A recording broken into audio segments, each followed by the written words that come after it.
இந்த உலகத்திலே உருவான போலி மஹ்திகள் யார் என்று தெரியுமா?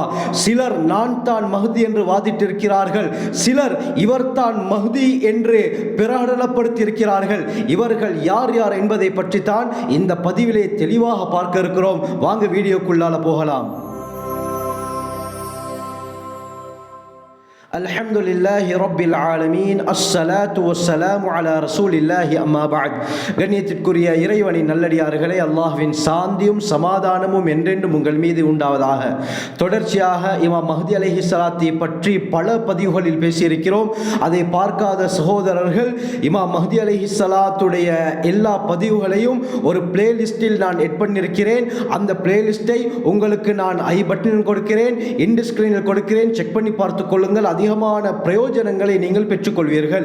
இந்த வரிசையில் உலகத்திலே நான் தான் மஹ்தி என்றும் சிலர் இவர்தான் மஹ்தி என்றும் வாதாடி இருக்கிறார்கள், பிரகடனப்படுத்தியிருக்கிறார்கள். இந்த அடிப்படையில் உலகத்தில் இதுவரை பல மஹ்திகள் உருவாகிவிட்டார்கள். முக்கியமாக 11 பேர் நான் தான் மஹ்தி என்பதாகவும் சிலர் இவர்தான் மஹ்தி என்றும் உலகத்திலே பிரகடனப்படுத்தியிருக்கிறார்கள்.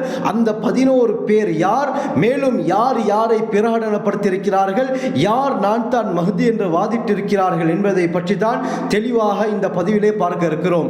அந்த அடிப்படையில் கண்ணியமானவர்களை, முதலாவது யார் என்று சொன்னால் ஷியாக்கள். கண்ணியமானவர்களே, இந்த ஷியாக்களில் ராஃபிதா என்று முக்கியமான ஒரு பிரிவு இருக்கிறது. இவர்கள் என்ன எண்ணிக்கொண்டிருக்கிறார்கள் என்றால், இவர்களிடத்திலே 12 இமாம்கள் என்ற ஒரு கொள்கை இருக்கிறது. அந்த 12 இமாம்களில் கடைசியானவர்கள் தான் இவர்கள் எதிர்பார்க்கக்கூடிய மஹ்தி என்பதாக இவர்கள் கூறுகிறார்கள். நாம் எந்த மஹ்தி அலைஹிஸ்ஸலாத்தை எதிர்பார்த்து கொண்டிருக்கிறோமோ அந்த மஹ்தி இவர் கிடையாது. இவர்களிடத்திலே ஒரு மஹ்தி இருக்கிறார். அவர்கள் அதற்கு சொல்லக்கூடிய காரணம் என்னவென்றால், 1000 வருடங்களுக்கு முன்னால் அந்த எம்முடைய 12வது இமாம் சர்தாப் என்ற மலைக்குள்ளால் சென்று விட்டார்கள். கடைசி காலத்திலே அவர் மீண்டும் திரும்பி வருவார் என்று அவர்கள் கூறிக்கொண்டிருக்கிறார்கள். அந்த மஹ்தி யார் என்று சொன்னால், அவர்கள் சொல்லக்கூடிய அந்த மஹ்தி முஹம்மத் பின் ஹசன் அல் அஸ்கரி என்பவரை தான். இவர் யாரு? ஹஜ்ரத் ஹுசைன் ரலியல்லாஹு அன்ஹு, அலி ரலியல்லாஹு அன்ஹு அவர்களுடைய 2வது மகன் ஹுசைன் ரலியல்லாஹு அன்ஹு அவர்களுடைய பரம்பரையில் வந்த ஒருவர். இவர் தான் எங்களுடைய மஹ்தி என்பதாக ராஃபிதாக்கள் சொல்லிக் கொண்டிருக்கிறார்கள்.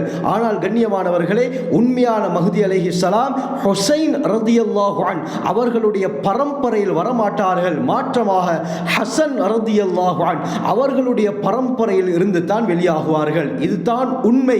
இதைத்தான் நபி அவர்கள் ஹதீஸிலே சொல்லியிருக்கிறார்கள். இன்ஷா அல்லாஹ் அடுத்த பதிவில் ஏன் அல்லாஹ் சுப்ஹானஹு வ தஆலா ஹசன் ரலியல்லாஹு அன்ஹு அவர்களுடைய பரம்பரையில் இருந்து மஹ்தி அலைஹிஸ்ஸலாத்தை வெளியாக்குவான் என்ற விடயத்தை பற்றி தெளிவாக பார்ப்போம்.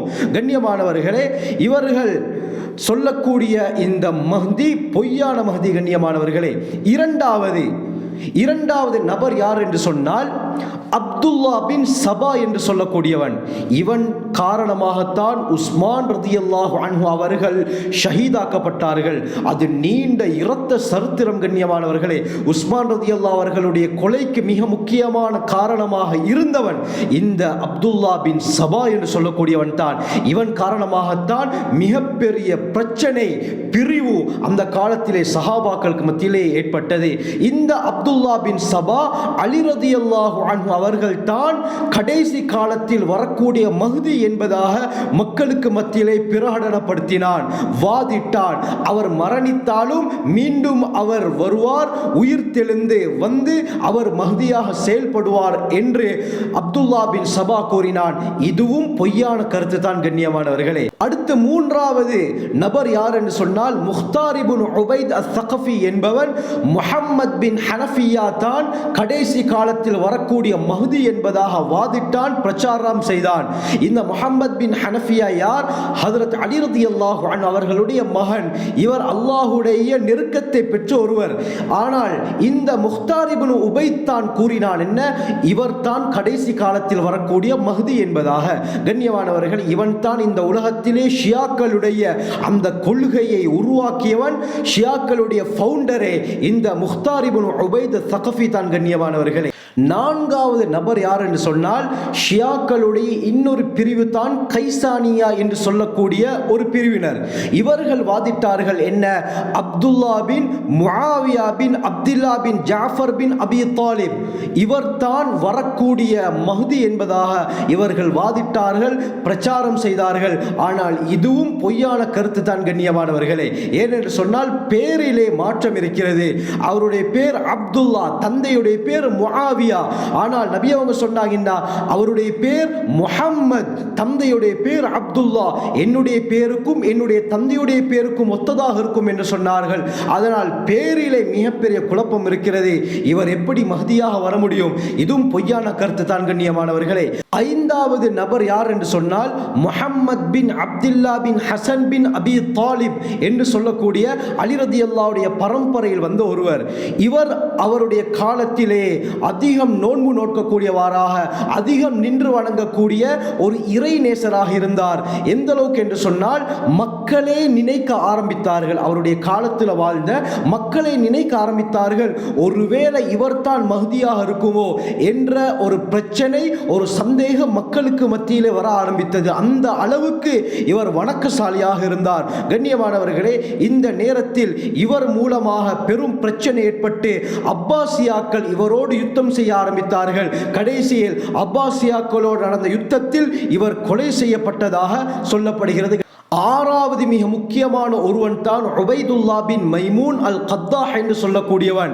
இவன் யார்? இவனுடைய பாட்டன் ஒரு யூதன். அது மட்டுமல்லாமல் மக்காவிலே கராமித்தாக்களுடைய பிரச்சனை ஏற்பட்டது. ஹஜ்ஜிக்கு வந்த எத்தனையோ பேர் கொலை செய்யப்பட்டார்கள். ஹஜருல் அஸ்வத் கல் கூட திருடப்பட்டு இந்த கராமித்தாக்கள் அதை எடுத்துக்கொண்டு சென்றார்கள்.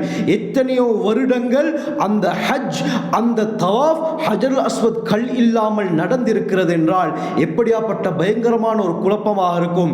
இந்த கராமித்தாக்களுடைய தலைவன் தான் இந்த உபைதுல்லா பின் மைமூன் அல் கத்தாஹ் என்று சொல்லக்கூடியவன். அது மட்டுமல்லாமல் நான் ஃபாத்திமா ரலியல்லாஹு அன்ஹாவுடைய வழித்தோன்றலில் இருந்து வந்தவன் என்றும் மக்களிடத்திலே பிரகடனப்படுத்தினான். அல்லாமா இப்னு கஸீர் ரஹ்மத்துல்லாஹி அலைஹி அல் பிதாயா வன்னிஹாயாவில் குறிப்பிடுறாங்க.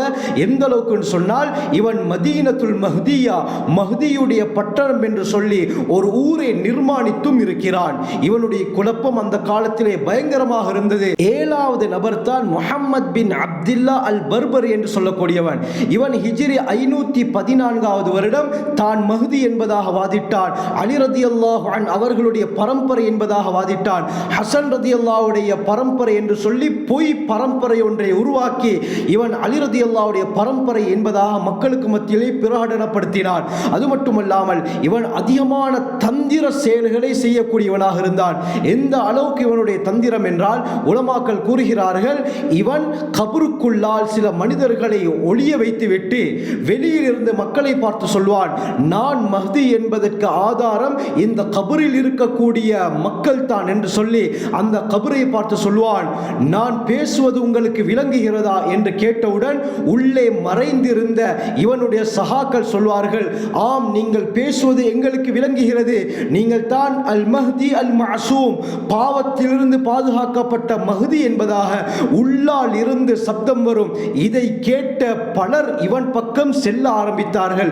இவன் தான் உண்மையான மஹ்தி என்று நம்பினார்கள். கடைசியில் கண்ணியமானவர்கள் என்ன நடக்குதுன்னு சொன்னா, அந்த கபரில் இருந்தவர்கள் வெளியே வந்துவிட்டால் இவனுடைய இந்த தந்திர செயல் மக்களுக்கு மத்தியிலே அம்பலமாகிவிடும் என்று சொல்லி அந்த கபர்களை இடித்து இவனுடைய சகாக்களையே இவன் கொலை செய்தான். கண்ணியமானவர்களே, இவனும் ஒரு போலியான மஹ்தி தான். எட்டாவது நபர் யார் என்று சொன்னால் முஹம்மத் அஹ்மத் பின் அப்துல்லா அஸ்-சூதான் என்று சொல்லக்கூடியவன். இவன் சூடான் நாட்டை சேர்ந்தவன். தன்னுடைய 38வது வயதில் நான் தான் மஹ்தி என்று மக்களிடத்திலே பிரகடனப்படுத்தினான், வாதிட ஆரம்பித்தான். அதிகமான உலமாக்கள், மார்க்க அறிஞர்கள் இவனை எதிர்த்தார்கள்.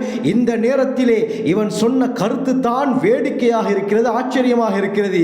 இவன் சொன்னான், அன்னமன் ஷக்க ஃபீ மஹ்தியத்திஹி ஃபகத கஃபர பில்லாஹி வ ரசூலி. யார் இவர் மஹ்தி என்ற விடயத்திலே சந்தேகம் கொள்கிறாரோ அவர் அல்லாஹுக்கும் நிராகரித்து விட்டார், அல்லாஹ்வை நிராகரித்து விட்டார், அவனுடைய ரசூலான முஹம்மது ஸல்லல்லாஹு அலைஹி வஸல்லம் அவர்களையும் நிராகரித்து விட்டார் என்ற ஒரு வாதாட்டத்தை, ஒரு கருத்தை வைத்தான் கண்ணியமானவர்களே. ஆனால் இவனும் போலியான மஹ்தி தான். 9வது நபர் யார் என்று சொன்னால் முஹம்மத் பின் அப்துல்லா அல் கஹ்தான் என்று சொல்லக்கூடியவன். ஹிஜ்ரி 1400, அதாவது கிறிஸ்துக்கு பின் 1980வது வருடம், 44 வருடங்களுக்கு முன்னால சமீபத்தில் சவுதி அரேபியாவுடைய ரியாதுல இவன் உருவாகி நான் தான் மஹ்தி என்று வாதிட்டான். இவனை பின்பற்றி ஒரு கூட்டமே இவனுக்கு பின்னால் சென்றது. கடைசியில் இவன் தன்னுடைய உயிரை பாதுகாத்துக் கொள்வதற்காக வேண்டி மஸ்ஜிதுல் ஹராமுக்குள்ளால் நுழைந்து அவன் ஒளிந்து கொண்டான். கடைசியில் அங்கிருந்து இவன் வெளியேற்றப்பட்டு இவன் கொலை செய்யப்பட்டான். கண்ணியமானவர்களே, இந்த குழப்பத்துக்கு தான் ஃபித்னத்துல் ஹரம் என்று சொல்லப்படும். இப்படியாப்பட்ட ஒரு பிரச்சனை இந்த 1980 சவுதி அரேபியாவுடைய ரியாதுல நடந்திருக்கிறது. 10வது நபர் யார் என்று சொன்னால் கண்ணியமானவர்களே, சமீபத்தில் பாகிஸ்தானில் போன வருடம் தான் இவருடைய விடயம் அதிகமாக பேசப்பட்டது, சோசியல் மீடியாவிலையும் பகிரப்பட்டது. முஹம்மது காசிம் பின் அப்துல் கரீம் என்று சொல்லக்கூடிய ஒரு மனிதர் உருவாகி என்னுடைய கனவிலே அல்லாஹ் நேரடியாக வந்து பேசுகிறான். 500 தடவைக்கு மேலால் முஹம்மது ஸல்லல்லாஹு அலைஹி வஸல்லம் அவர்களை கண்டிருக்கிறேன், நபி அவர்கள் எனக்கு இந்தந்த விடயங்களை செய்ய சொல்லியிருக்கிறார்கள், கடைசி காலத்திலே வரக்கூடிய மஹ்தி நான் தான் என்றெல்லாம் பிரச்சாரம் செய்து கொண்டிருக்கிறார். கண்ணியமானவர்களே, அவரை பின்பற்றி ஒரு கூட்டமே அவருக்கு பின்னால் இருந்து கொண்டிருக்கிறார்கள். இவரை பற்றி தெளிவாக இன்ஷா அல்லாஹ் இன்னொரு பதிவில் நான் பேச இருக்கிறேன். 11வது நபர் யார் என்று சொன்னால் இது முக்கியமான ஒரு விடயம். இந்த விடயத்தை நபி அவங்க ஹதீஸிலே முன்னறிவிப்பு செய்திருக்கிறார்கள். முஸ்தத்ரக் ஹாக்கிமில் வரக்கூடிய சஹீஹான ரிவாயத். உண்மையான மஹ்தி அலைஹிஸ்ஸலாம் வரக்கூடிய நேரத்தில் இவன் மஹ்தி என்று வாதிட்டுக் கொண்டிருப்பான். இவனுடைய குழப்பத்துக்கு தான் ஃபித்னத்து சுஃபியானி என்று சொல்லப்படும். நபி அவர்கள் இந்த சுஃபியானியை பற்றி சொன்னார்கள், ஃபி உம்கி திமஷ்க், திமஷ்குடைய சென்டர்ல இருந்து தான் இவன் வெளியாகுவான். சிரியாவுடைய டெமஸ்கஸுடைய பகுதியில் இருந்து தான் இவன் வெளியாகி பெரும் குழப்பத்தை ஏற்படுத்துவான். இவனை பற்றியும் இன்ஷா அல்லாஹ் தெளிவாக பூர்த்தியாக இன்னொரு பதிவிலே பேசுகிறேன். கண்ணியமானவர்களே, இவன் வெளியாகி நான் தான் மஹ்தி என்று சொல்லி என்னுடைய பேர் முஹம்மத், என்னுடைய தந்தையின் பேர் அப்துல்லா என்று சொல்லுவான். இவனை ஒரு கூட்டமே அதிகமாக கல்ப் கோத்திரத்தார் தான் இவனை பின்பற்றுவார்கள் என்று நபி அவர்கள் முன்னறிவிப்பு செய்திருக்கிறார்கள். இவன் தன்னை மஹ்தி என்று வாதிடுவான். எந்த அளவுக்கு என்று சொன்னால் கண்ணியமானவர்களே, தற்பொழுது இஸ்ரேலை யாராலும் ஒன்றும் செய்ய முடியாமல் இருக்கிறது. இவன் வந்து முழு இஸ்ரேலையும் கைப்பற்றுவான் என்று சொன்னால் மக்கள் நம்பாமலா இருப்பார்கள். கண்ணியமானவர்களே, யூதர்களால் உருவாக்கப்பட்ட ஒருவன் தான் இந்த சுஃபியான் என்று சொல்லக்கூடியவன். இவனுடைய குழப்பம் பயங்கரமாக இருக்கும். இவன் வெளியான நேரத்தில் தான் மக்காவிலே உண்மையான மஹ்தி அலைஹிஸ்ஸலாம் வெளியாகி அல்லாஹ் இவர்தான் மஹ்தி என்று பிரகடனப்படுத்துவான். அந்த நேரத்திலே இவன் இமாம் மஹ்தி அலைஹிஸ்ஸலாமை கொலை செய்வதற்காக ஒரு பெரும் படையை அனுப்புவான். பைதா என்ற இடத்திலே அனைவரும் சுழிவாங்கப்படுவார்கள். ஒருவன் மட்டும் தான் மிகுதமாகுவான் என்ற விடயத்தை நபி அவர்கள் சொன்னார்கள். ஏன் ஒருவன் மட்டும் தப்பிப்பான்?